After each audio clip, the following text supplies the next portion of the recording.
Hi, I'm Brian Williamson, and I'm the wind beneath the wings of others, and welcome to the Inspiring Leadership Series. So I'm now going to hand you over to our host, Jonathan Bowman-Perks. Thank you very much indeed, Brian. And Brian, you've had a fascinating life, some 45 years of leading and managing others. And I think there's a lot of wisdom and experience that you can share. Would you perhaps talk about what you're doing right now and some of the businesses that you've been leading and managing in the recent last few years? Yeah, I'm effectively in a non-exec capacity only now and have been for probably the last 6 years. So I'm the non-exec chairman with 2 businesses. I'm also a non-exec director in an investment organization, and I'm also the investment director in a technology business. I help various people in various ways with their missions and challenges in life. And I've been managing people since I was 21 and businesses since I was 26. So there's a lot of learning in there, and hopefully most of that I will remember as we go through various topics, Jonathan. Yeah, great. Well, what a lovely accumulation of experiences. And of course, in those experiences, we make lots of mistakes as well as lots of successes. I don't know about you, but I've made more mistakes than I think you've had hot dinners. So I've got lots of experience. And what is it? Someone said that the more mistakes I make, the more I learn. I think I'm going to go out and make a few more mistakes. So take us back, if you would, Brian, to, the leader you are today was shaped by all those experiences you've had from a young lad. Talk us through some of the sort of moments in your life as you were, take perhaps 10 minutes to talk us through some of the moments in your life as you were growing up and the different jobs you did when you went into the business and the people who shaped you and the events that shaped you. I'd be really interested in that.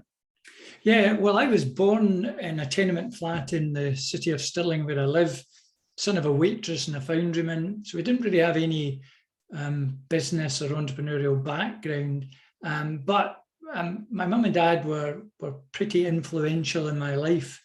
And for some reason, I've tried to trace back in my historical past where it came from, but I seem to be an early entrepreneur. I remember at the age of 9, I managed to get everyone to come round to my garden shed. I persuaded the whole crescent that we lived in that they should donate their toys to me, and I'll sell them for them, do all the marketing, and we'll split the proceeds 50-50. So I do think I was the early proponent of eBay, but I don't suppose I've got deep enough pockets to take them. But and for some reason, I really liked making money. And that was really what I would call the start of my entrepreneurial life. But I was very keen on sports. I was the senior boys sports champion, played basketball at Scotland Junior Men. So I thought my life was going to be a PE teacher. My father was in engineering, and he persuaded me to come into engineering. And that was the fork in the road that really changed my life. Maybe I would have had a similar life had I gone in the other fork, but I didn't.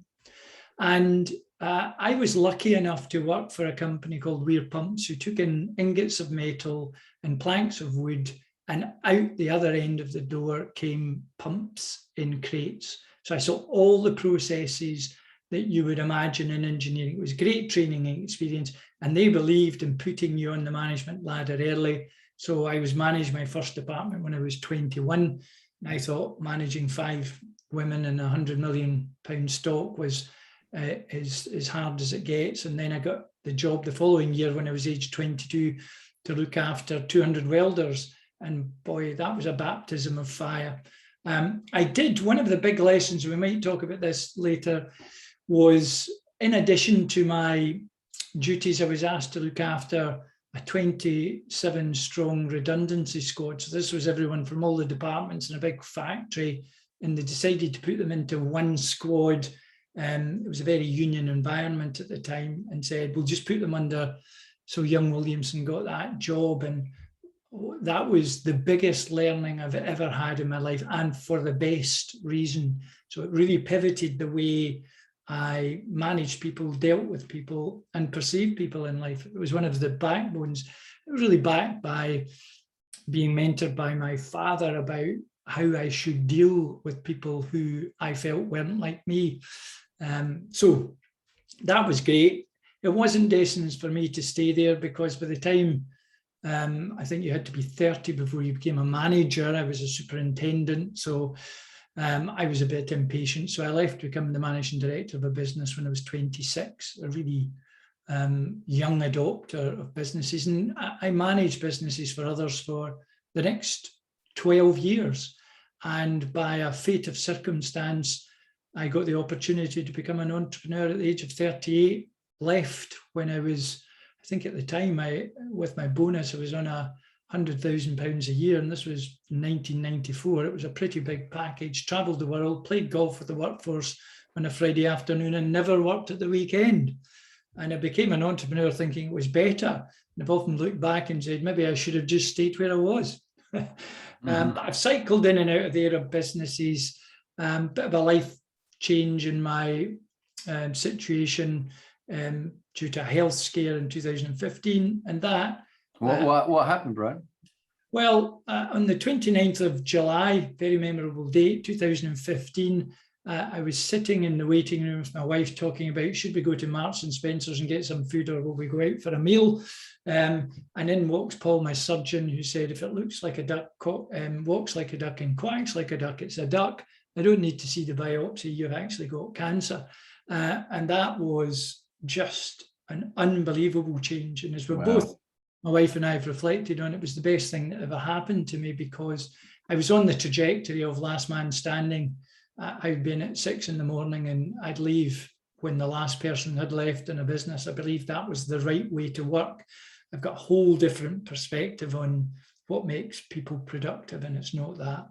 Yeah, and in fact, just staying with that, I've had 3 CEOs I've coached over the years, one who sadly died, and 2 others who had very serious, one a brain tumor, or a number of brain tumors, and the other one very bad cancer. And they, with their physicians, that no doubt there's a massive connection with the huge stress that they were under, the crazy hours that they were working. Is that something that you've learned, that you just can't burn your body with the candle at both ends unless you're going to face some serious health consequences? Absolutely. You don't know until it's like anything where there's a displacement in time between your action and the result. So the big displacement, it's like people smoking cigarettes. They don't realize the danger until it's too late. But I chaired a company who introduced a 4-day working week in 2016, and with no loss of wages, and saw a 30% increase in productivity. And the analogy I use there, Jonathan, is that if you believe the fastest you can run 500 meters is a minute, therefore, if you're a mathematician, or you would say, well, you can surely run 5,000 meters in 10 minutes. And you say, well, that's ridiculous. So we realize the limitations of a physical being, and yet we say to people, why don't you work for 6 days or 7 days and get more done?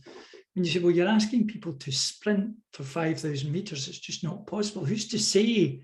When my father worked, he worked 6.5 days a week to begin with. Who's to say we've ended up at 5, and 5 is the right number? So our 4 is designed for people to use a Friday and do some of the things that they feel they might be missing out in life. So they sprint for 4 days as opposed to trying to sprint for 5.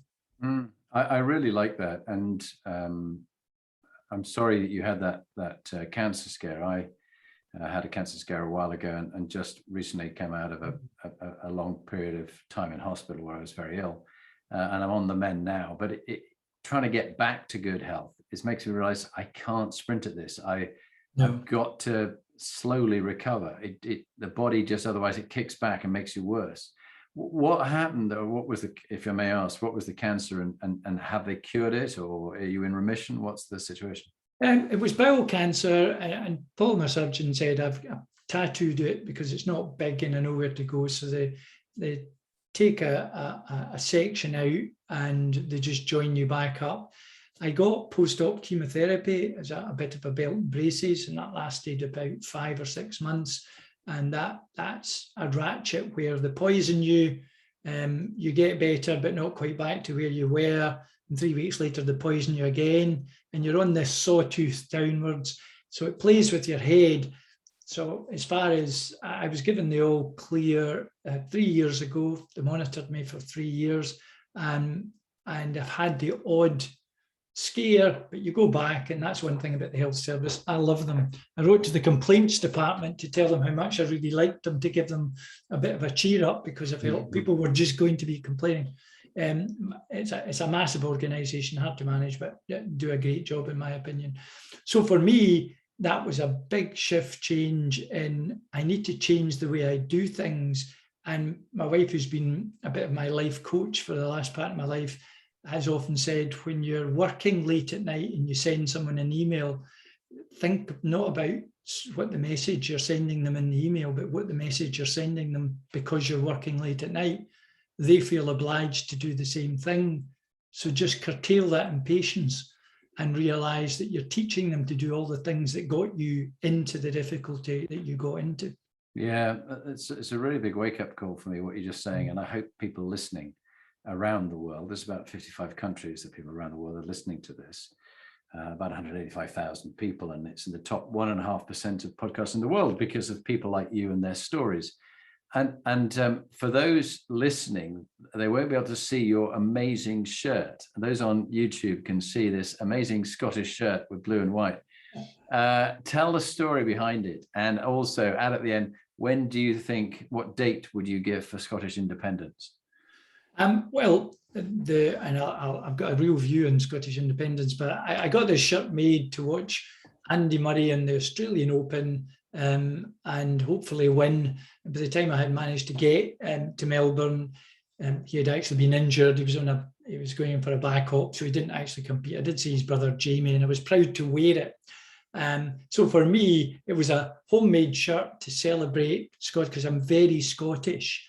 And despite the fact I was born in a tenement flat across from Stirling Bridge, which in 1297 we beat the English, and then we moved to a council estate, and 100 yards from that was the Battle of Bannockburn, where we beat the English in 1340. Actually, we haven't won much since, but you would think I would be all over Scottish independence. However, I am a proud Scot, but when it comes to the Olympics, I'm a Brit beyond belief. And when it comes to the Ryder Cup, you bet, despite Brexit, I'm a European. So you can be proud to be who you are within the confines, as people say it, of the UK. I like the stability in numbers, because you catch a cold when you're a small nation and it could be severely damaging. I don't like the control aspect, and I think there's lots in politics we could go on and talk about. However, that's for another day perhaps. But I think there's lots of dynamics that perhaps won't make independence work at this particular point in time. We were a divided household, so my wife wanted independence and I didn't. Because Alistair Darling was the staying together man, and Alex Salmond was we used to have an agreement to say, when we go to bed, we're not talking about independence, because we had vibrant debates, and I would just be nipping off to sleep. And as I started to pass away to sleep, he would say, "Good night, darling." I love it. I love it. Married. Yeah, that's great. How many years have you been married now, Brian? Well, I've been married 12. I was married before, and then just like you have in life, sometimes you grow like a tree and you fork in different. So we ended up going off in different directions. So I remarried in 2012, which was fortunate enough to do that in Stirling Castle, which was a fantastic venue for a wedding, I have to say. Yeah, fantastic. No, that's really good. So over your life and the different experiences you've had, what would be the proudest moment, and what did you learn from that? And what would have been your most difficult and darkest moment, and what did you learn from that? Well, I suppose I've had this is a bit like, what was your best score at golf or something, and you do have a best score, but then you have a better score, but you're still kind of proud of the first time you broke whatever, 190, 80, 70. I used to have the proudest moment was converting a toxic environment, very much a union environment, into one that was the best performing business in a $4 billion group. And that was. However, later in life, in my mid-50s, I invested in a business, took over as chief exec, and that business went from 3 customers and not a lot of business, to the fastest growing SME in Scotland between 2010 and 2013. And I know that was done largely by the work that I did to get it to where it was going. So for me, that was really proud, because later in life, I actually hired a whole host of people that were either retired or semi-retired, who actually helped me build the business. And I called them Dad's Army. I was so proud that older people can add lots to businesses. It's just a question of where in the jigsaw do they fit in. So that's been my proudest moment of late, just because it was done at a time in my life when normally you say all your career is behind you rather than ahead of you. The darkest moment is probably a similar thing. A darkest moment was, I had an oil and gas business, and I almost lost everything I owned. Had a contract in the west coast of Africa, in Cameroon. It was going like topsy. We needed some more money to put in the business. I had put my house up. I had 40,000 of savings that I'd amassed over the years for a rainy day. I'd put that in. So I literally was all in poker terms. But then our business kept growing, and the working capital requirements, we grew from about 10 people in Cameroon to over 100, and to pay them on a weekly basis was consuming working capital. So the darkest moment was when the bank manager said to me, have you any other assets that you would consider putting up as collateral? And I said, well, I've got my mum and dad's house. And he says, how much is that worth? And we went through the mechanics, and he said that would work. And I said, well, could I actually go home and tell my mum and dad that I put their whole livelihood and life at risk for the sake of me becoming a millionaire on this contract? I don't know if I can do that. And I said, I'll need to think about it overnight. And I went back in the following day, and I said, I've decided there's no way I can tell my mum and dad that I put their house up for me to become a millionaire. So I've decided not to tell them that I'm putting their house up, and so they won't know.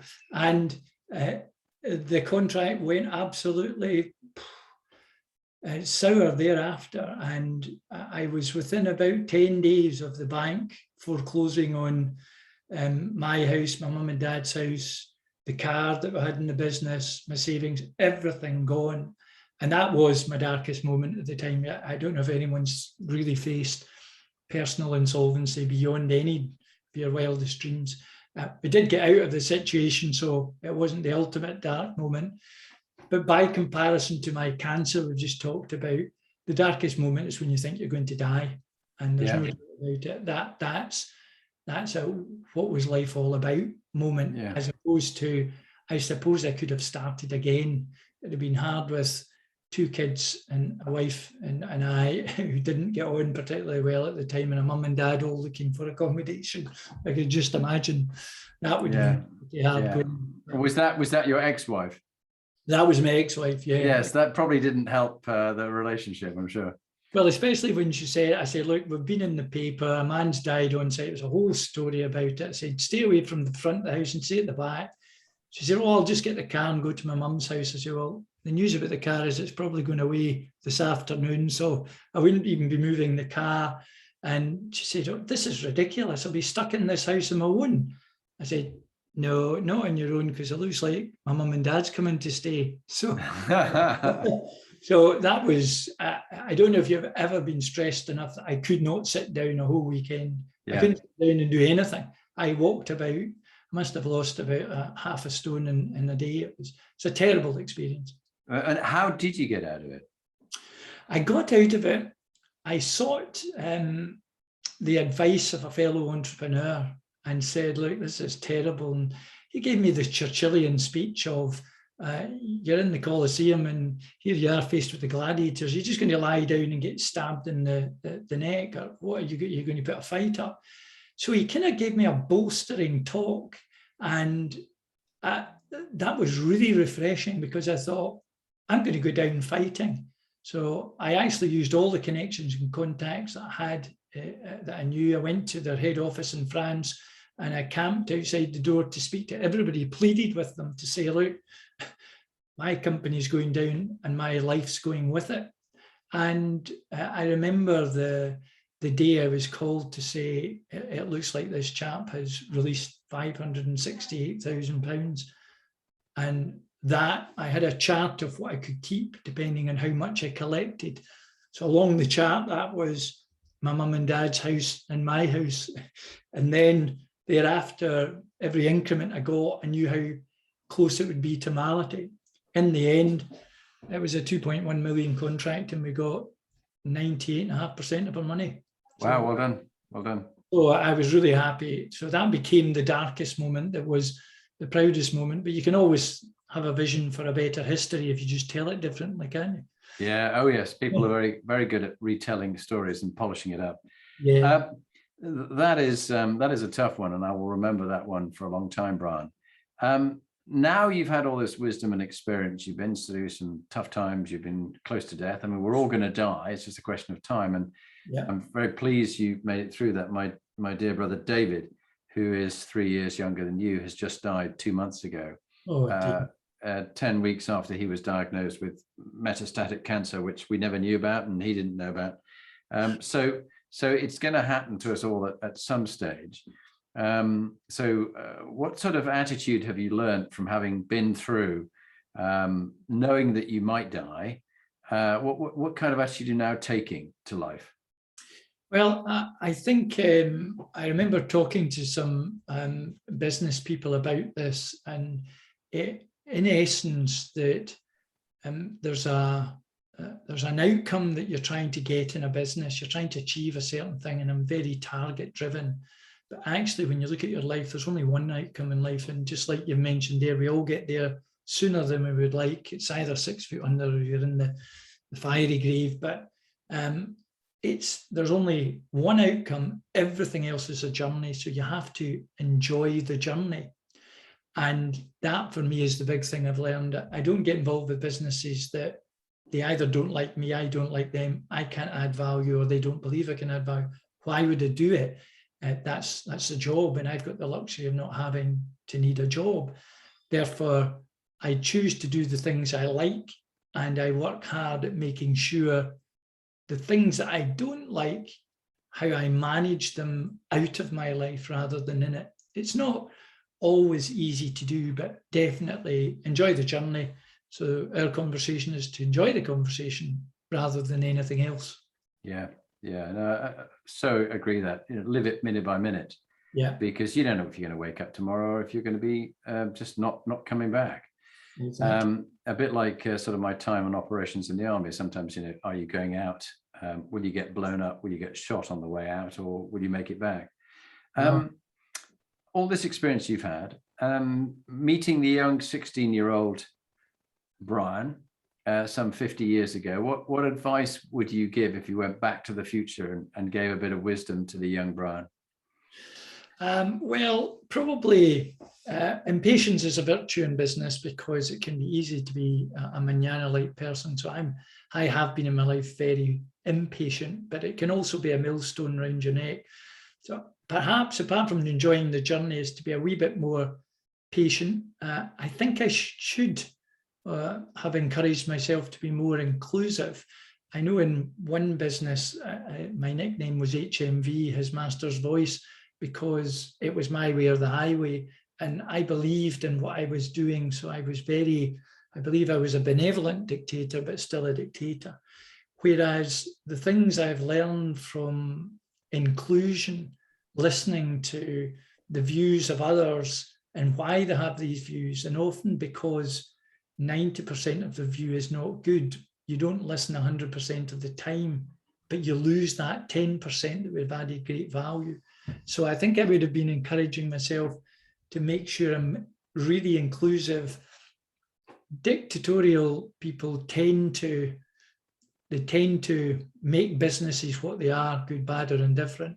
And it is a quick way to get some success. However, the longevity of it, I think, is really about how do you include as many different views as you can to make the whole outcome richer. Yeah, no, good wisdom. So Brian, thank you for that. I think recognizing his master's voice, I like that one. And that you were quite dictatorial. I mean, I think back to myself as an instructor at Santos, where I was quite dictatorial and didn't really listen and take advice, and it didn't work out particularly well. I look back and I cringe at some of the behaviors I had or the meetings I ran and how bad they were. Now I'm teaching people how to run good meetings, knowing what bad meetings are like. We're going to go around the Inspiring Leadership Compass, which is based on the work that Lee, my wife, and I did, the research we did over the last 20 years about what makes high-performing leaders and teams. The first of those 8 components is moral quotient, MQ, you know, your values, your beliefs, the things you'll stand for and the things you won't fall for. What will you stand for and what won't you fall for? Well, in one way, they may well be, Jonathan, the opposite sides of the same coin. So I like integrity and loyalty, and I don't like a lack of integrity and a lack of loyalty. And by loyalty, you probably, from your forces background, there was a bit of dictatorial loyalty. You're either loyal or you're in or you're out kind of thing. Whereas in business, I don't like people who don't, if you do anything around transactional analysis, that have a parent adult child sort of thing. So for me, it's definitely having that adult conversation, and that's what I like as opposed to what I don't like.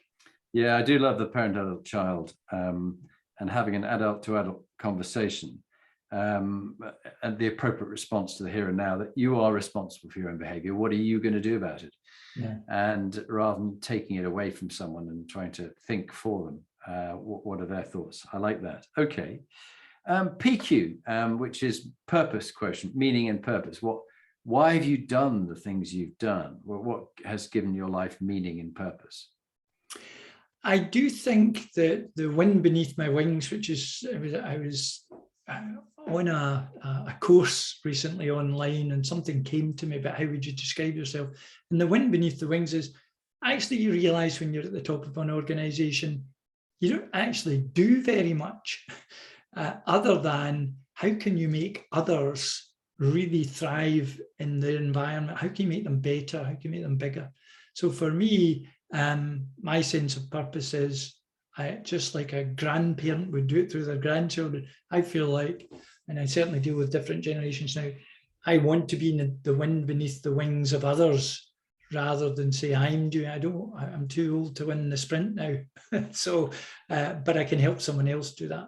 Yeah, I do like that, the wind beneath their wings. And also I heard something the other day which resonated for me, and the person said, in your firm, what do you make? And they started to talk about the widgets they made. I said, no, that's not the most important thing you make. The most important thing that we all make is decisions as leaders. And if you're not making decisions or helping others make decisions, you're failing in your role. And I thought that was very good. From PQ to HQ, health quotient, what is your advice? I mean, you've had a health scare. What's your advice on physical health and mental health? Now you're 66 and you're looking after yourself. What would your advice be? I certainly I was always a very sporty person, but post-cancer become really in the summer exercising every second day and wear a heart monitor and get my heart rate above, certainly above 80 and often into 90.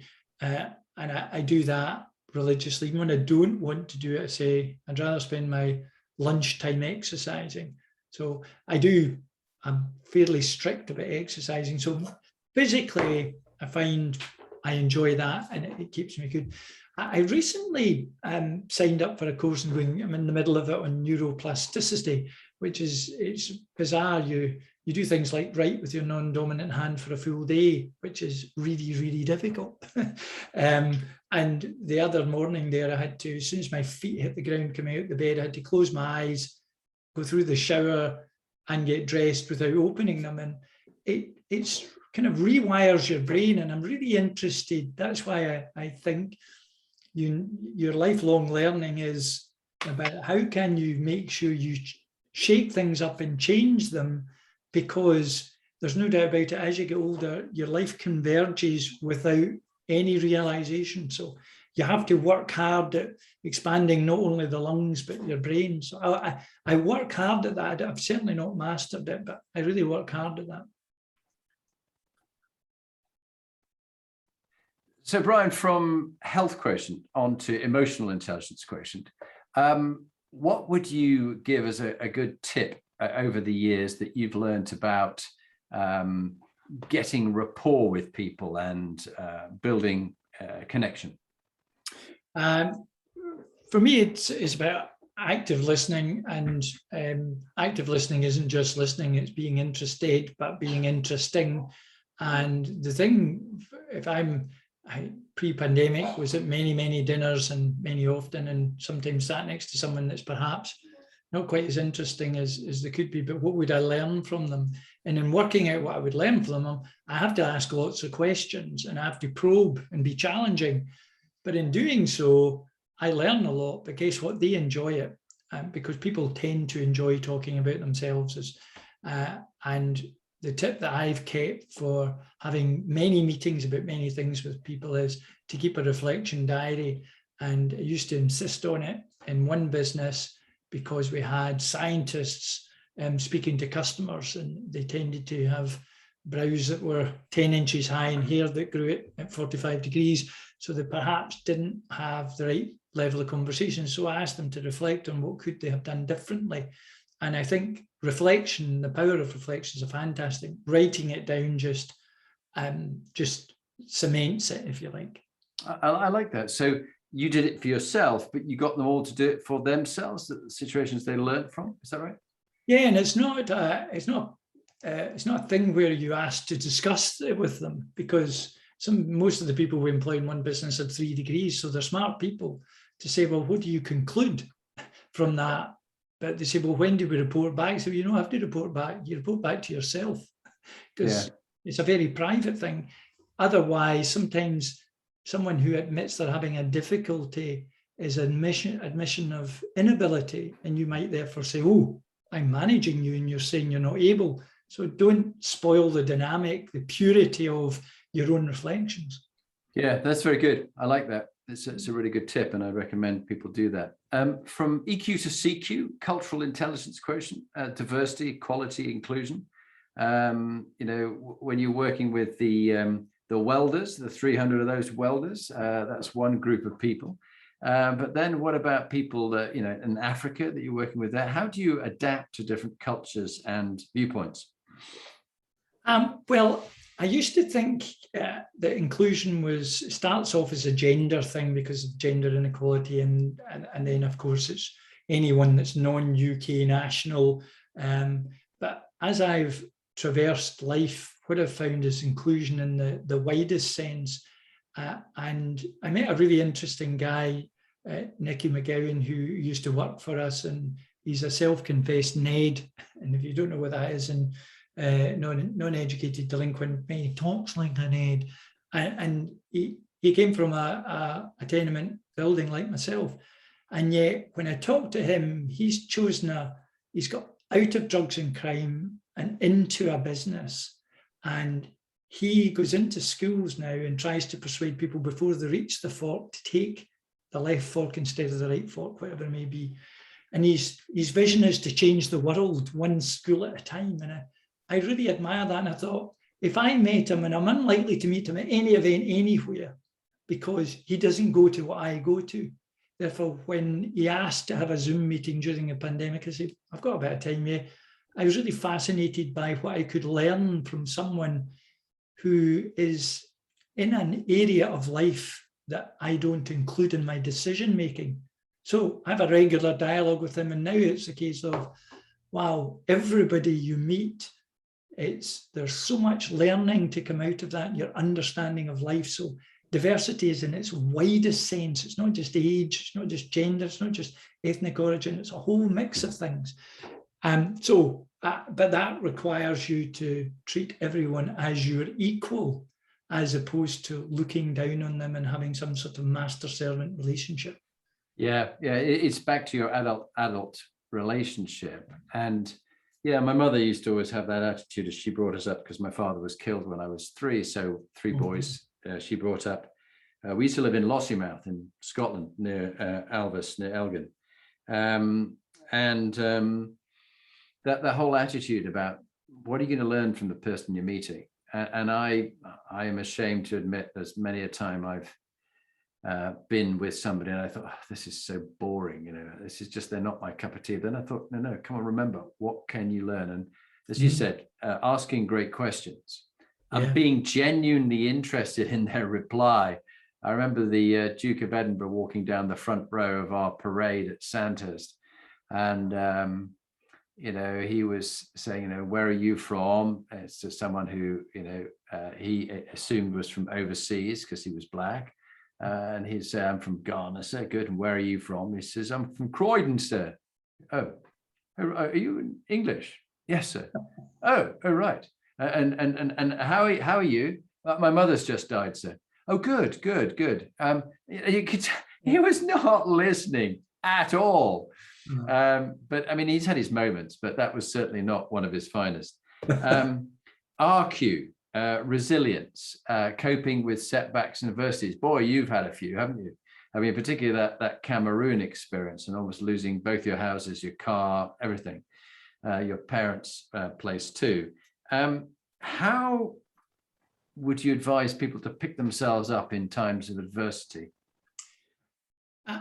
Reaching out to others that you would value, I think, is good. And I don't ask for much from anyone. Usually it's because I'm doing some charity thing, and I wouldn't do that too often as people get charity fatigue. But this week, I think I met 2 people, and on their agenda was just to extract some knowledge, information, maybe connections. I would say, well, I tell you who you should speak to. I'll introduce you, pitch it this way or that way. So I'm very philanthropic with my time, and I believe I'm putting the penny in the pot there. And I'm therefore justified on the basis, if I get into real times of difficulty, you can be heroic, and you probably come from that background where you're taught to stiff upper lip and you just have to go on with it, is to ask for help when you need it. And it doesn't matter who you are, because you're a lonely person as a CEO. I found that. And you can come home and talk to your partner, but they've got a conflict of interest because they're looking after your well-being. So they're not necessarily the most independent person to ask. So I'd say reaching out to others, I would do it without fear, because I think I've done enough for so many people. It's a bit like you've given so many people gifts, they would eventually say, could we give you one back? We've now got the opportunity. Yeah, no, it's a nice way of thinking about it. To give without the expectation of anything in return. I'm always taken by the pay it forward philosophy of finding 2 people who you do an act of kindness to them without expectation of anything in return, but you ask them to pay it forward to 2 other people, and without expectation of return from them either. I think is really very nice. Send a lift back down if you've been lucky enough to get to the top of the building.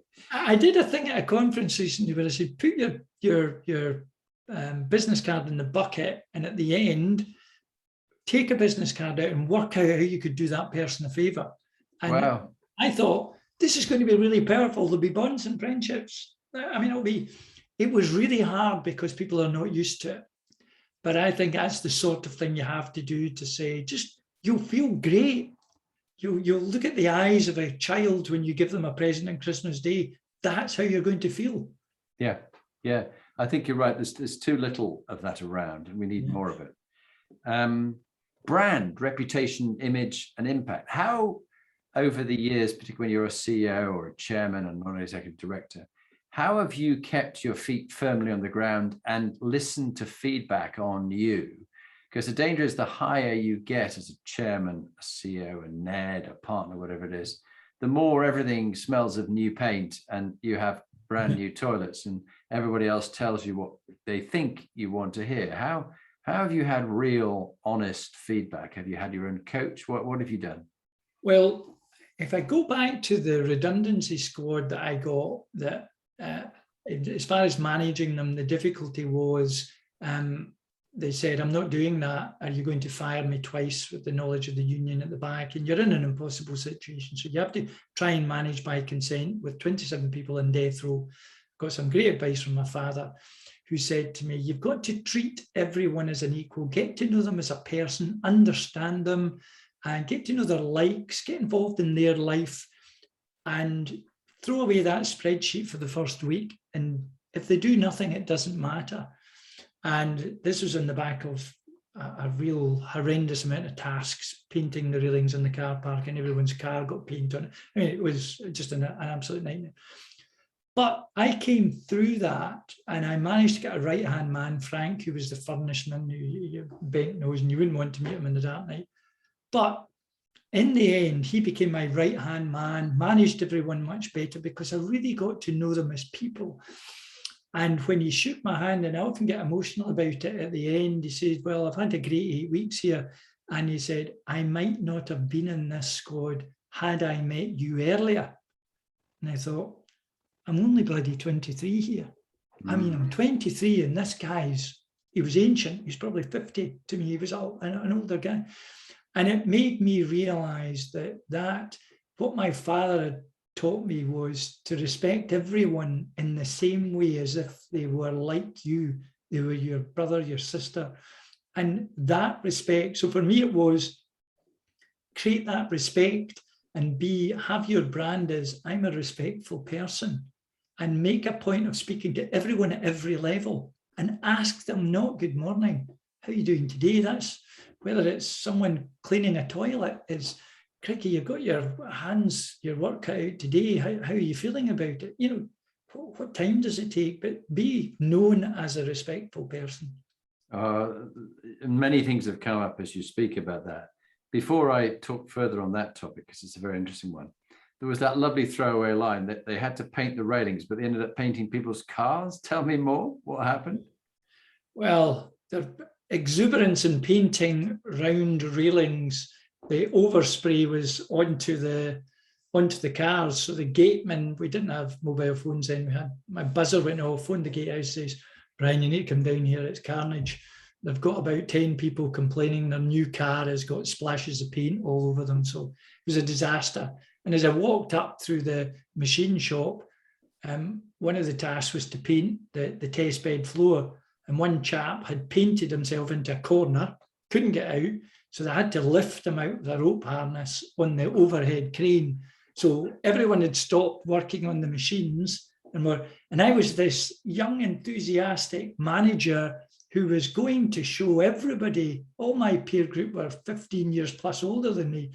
And I was going to show them up on how you should manage people. And I was the laughing stock. So that led me to go to my father to say, this has been the death knell of my career in here. And he said, and there's a solution to this, and I'll put you on that pathway, he said.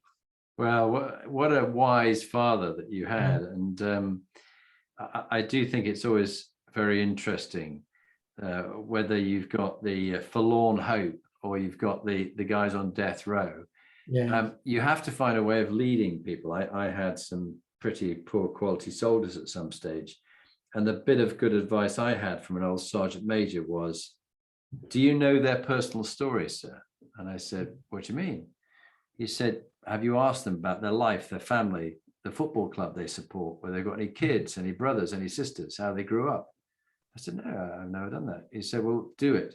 And after that, I always had a little black book, which I didn't show publicly, but it had all the details about them all.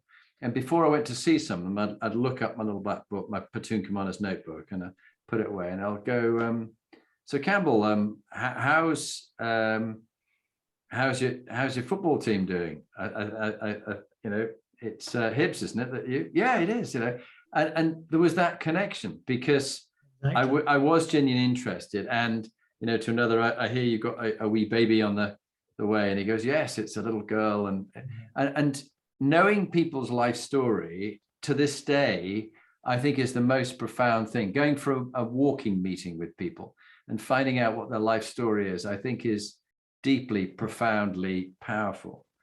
Thank you for that, Brian. That's really triggered in me a number of things. Brand. You talked about father and what he taught you, and from brand onto legacy. What, as you and I are going to die, it's a question of when, but how would you like to be remembered when you do die? Well, I did a charity climb of Kilimanjaro in 2007, and you spend a lot of time with people and reflecting on life.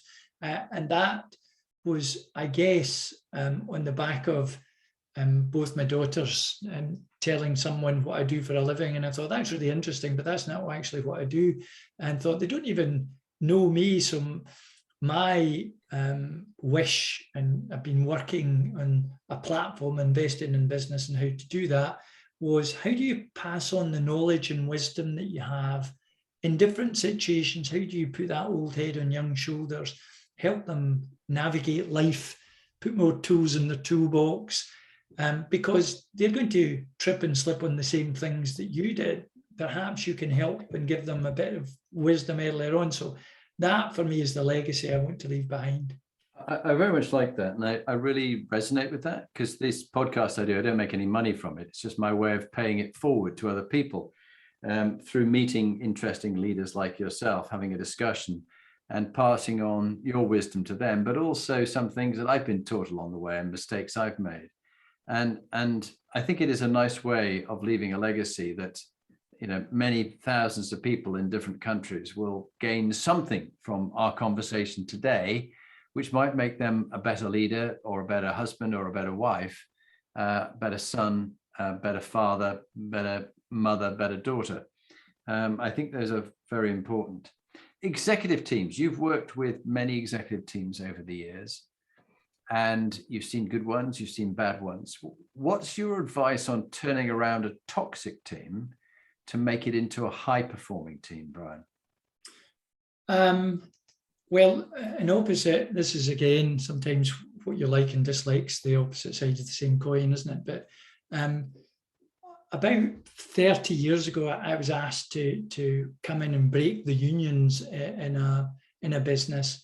And that for me was I had my own personal style on how to do that. Many in the Swiss headquarters thought I'd requisition some horses and drive the workforce into submission.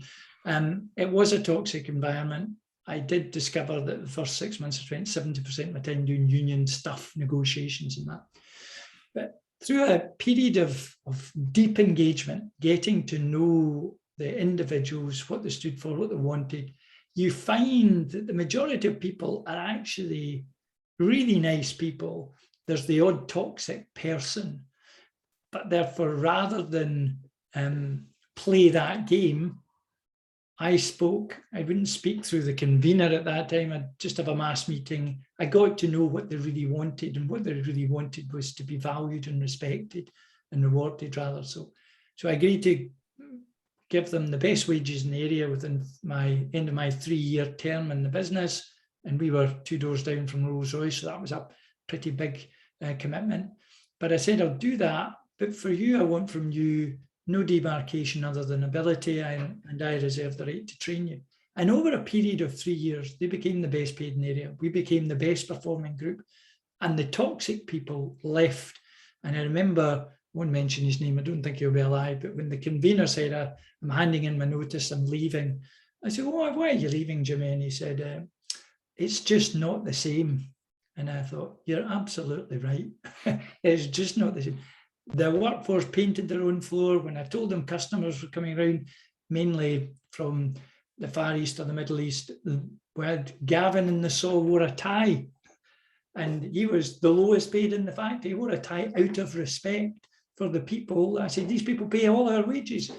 And that was my last proper job, and I loved it.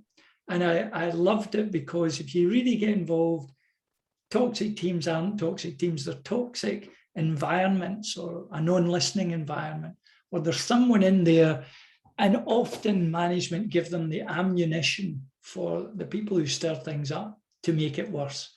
Take away that ammunition and they can't fire any bullets. Yeah, good. Really wise advice. Really wise advice. And Brian, we were talking before we went on air about different books, and you've read a lot of books. You said you set yourself the rule of reading 20 books a year. In the last 3 years, I've read 200.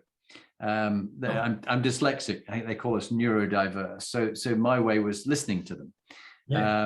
And some of them are pretty weighty, like Churchill's, which is a biography by I think of the name, Andrew, somebody in a moment.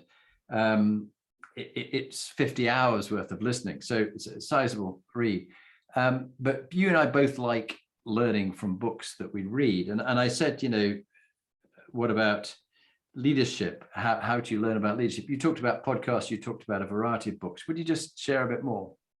Yeah, I do think leadership is such a multifaceted discipline that it's really hard to find a book, and it can be a bit success biased in as much as we can examine the life and world of Bill Gates, and he hopped in the left leg 7 times in the morning, therefore let's all do that. So it can be because he's been successful, everything he does is therefore what we should do. So I don't subscribe to that. I do like to have a bit of diversity. So I do listen to lots of podcasts, and yours would be one of them. There's some books that I've personally liked. There's a book called The Big Bluff by Maria Kornikova, which is a psychologist that learned how to be a professional poker player. And because I like poker and I think it parallels with business so much, I really like that. Early doors, I used to read a lot of Malcolm Gladwell's books, the kind of from the era of Blink and Tipping Point and maybe Talking to Strangers. I like a book that's thought-provoking, that afterwards you really mull over what's in there. One of the most recent happiness books was the Mo Goddard book, who lost his son when I think his son was 21. And he examines where happiness lies. And that really resonated with me, having been through a health scare. And like you, my eyesight and patience has got to a stage where I'm an audible person now. So I'm in the car for an hour, I think, great, I'm going to listen to my book. So, but on the social front, Bill Bryson's a great read in The Body, and I love that because it makes you appreciate the miracle your body is. It is unbelievable. So, and he's got a really nice turn of phrase and style. So I've got to read quite an eclectic mix. I was the ultimate only business books, and that's me. I never read anything that was fiction.